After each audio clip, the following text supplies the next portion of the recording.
Hey, what's up, fellas? How you doing, man? Antonelli here.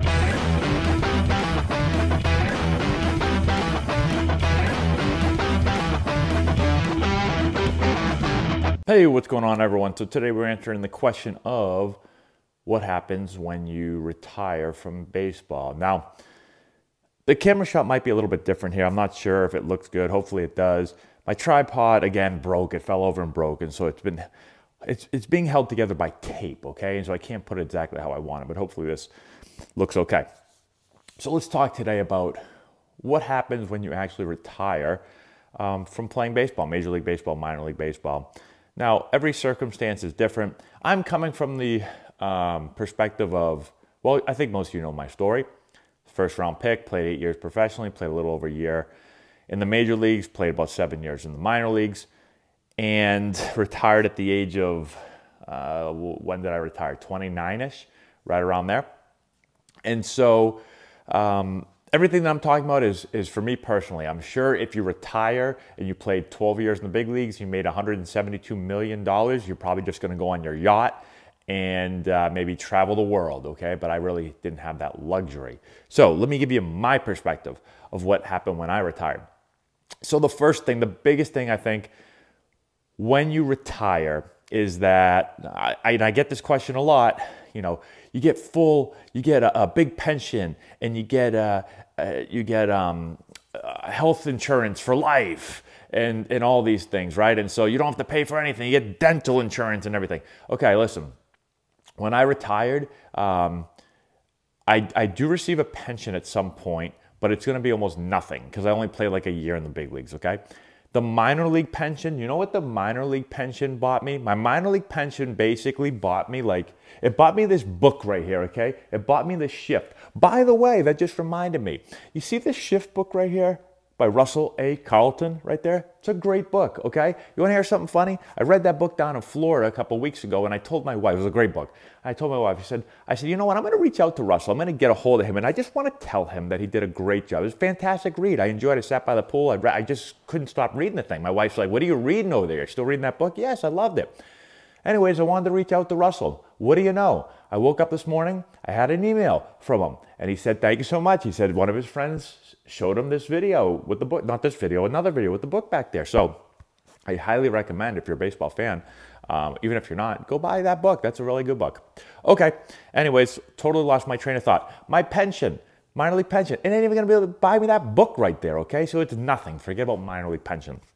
As far as having insurance, you know, health insurance and dental insurance and stuff for the rest of your life, no. The second I stopped playing, see you later, it was gone. It was like I never played, okay? So don't think that you've got all this stuff, all right? Now, with all that being said, your career ends, right? You get released.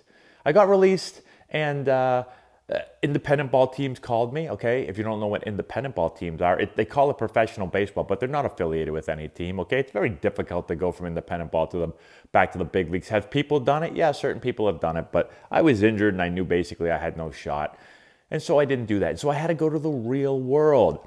The biggest thing when it comes to retiring, getting fired, okay? Just some people, you have to be good to say you're retired, okay? I don't tell anyone, oh, I retired from baseball. I say, no, I stopped playing because I got fired.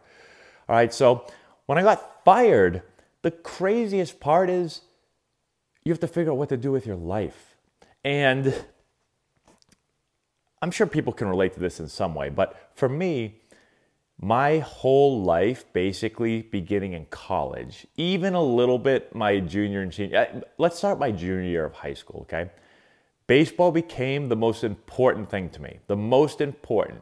I mean, like my family and my health and, you know, that type of thing obviously was very important, but baseball was the most important thing in my life, okay? That's all I really practiced. That's all I really thought about a lot. When I went to college for one reason only. It was to be a professional baseball player. People asked me what I went to college for as far as a major. I told them baseball. They'd laugh and go, huh, very funny. I'm not laughing. That's the truth. I majored in baseball. It's the only thing I really cared about, the only thing I really thought about. And that continued after college, and it continued for 8 more years of professional baseball. So you got to think about that. 8 years of pro ball, 3 years of college, even the last 2 years of high school ball. Now, what's that, 13 years? I don't know. I majored in baseball, not in math, okay? I don't know how many years that is. Let's say it's 13 years. It's a lot of years in a row to focus strictly on baseball. And you always think, I mean, at least I always thought like I was going to have a really long baseball career. I figured I was going to play in the big leagues till I was like 35 years old. All of a sudden, 28 years old, 29, it was somewhere right in there. I'm not playing anymore. And boom, it's like done, right? Like, you know, you're playing, bam, you're not playing. Good luck, find something else to do. Like, that's how quickly it felt like it happened. And so it's a real shocker.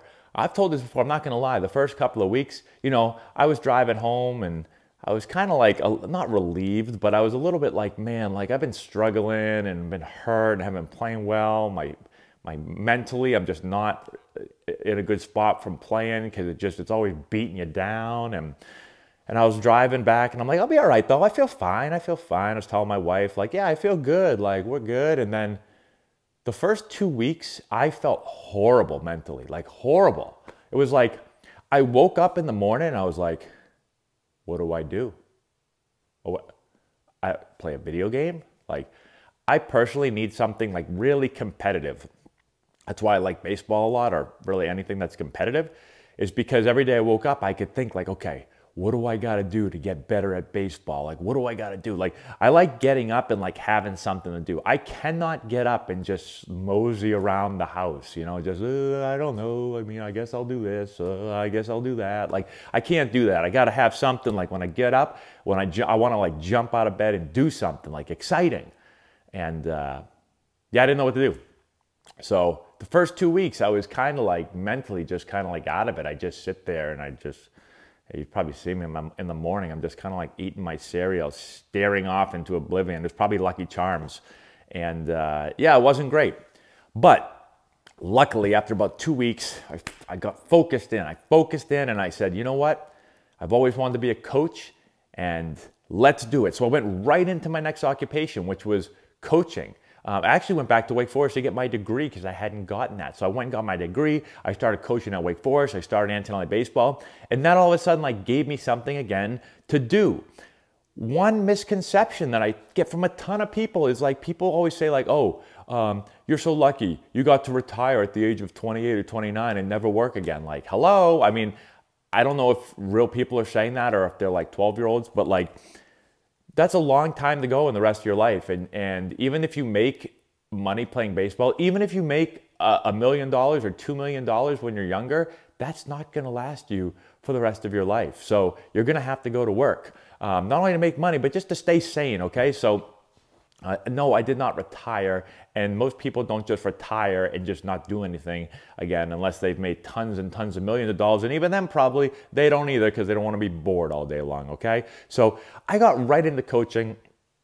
And that like all of a sudden, that feeling of like, I don't know what to do with my life, I finally I got the competitive juices going again. And then I was back in the coaching. I did Antonelli baseball. I coached college the next year, trying to figure out what I want to do. And I realized Antonelli baseball, that's what I want to do. I want to train players and I want to help players in high school get to college. And then I started coaching high school and then it was awesome.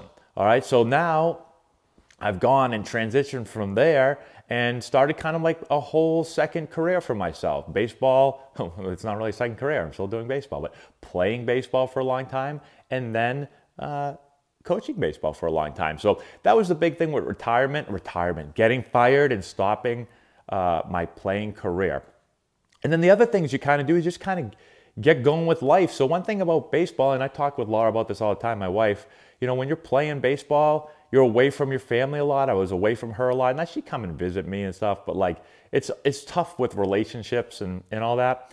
And so we ended up having our son Maddie about basically a year after I was done playing. And so you can finally start a family. I always felt like if I had kept playing and playing and playing, I don't know when I would have started an actual family. I mean, I was married, but who knows how long until I would have had a kid, because I was so into like just playing and playing and getting better and playing and all that stuff. And so ended up having a son, and then I had a daughter, and now I have 2 kids. And, you know, it was really nice to finally be back at home and not be living on the road and in suitcases and all that stuff. So That's kind of what happened when I stopped playing. And again, everyone's a little bit different.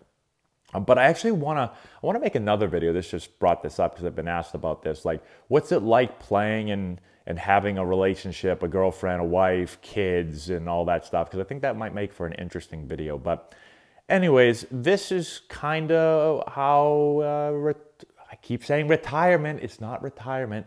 This is how it all happens when you get released and you're told you stink, you're fired, and go home and do something else with your life. This is what I did. Let me know what you did if you happen to be in the same situation as me. And let me know if there's anything else that you'd like me to get into. I can make more videos on this, obviously. I've got spare time. So that's all we have. We'll talk to you later. Thanks for watching. Subscribe to the channel. Hit the notification bell, the bell and all that stuff. And I don't know. We'll talk to you later. If you've enjoyed this video and want to learn more about building the elite swing, check out our new course. We have over 2 hours of content, almost 30 hitting drills. We break down the exact mechanics that you're going to want to implement into your swing. I've put the link in the description if you want to go check it out.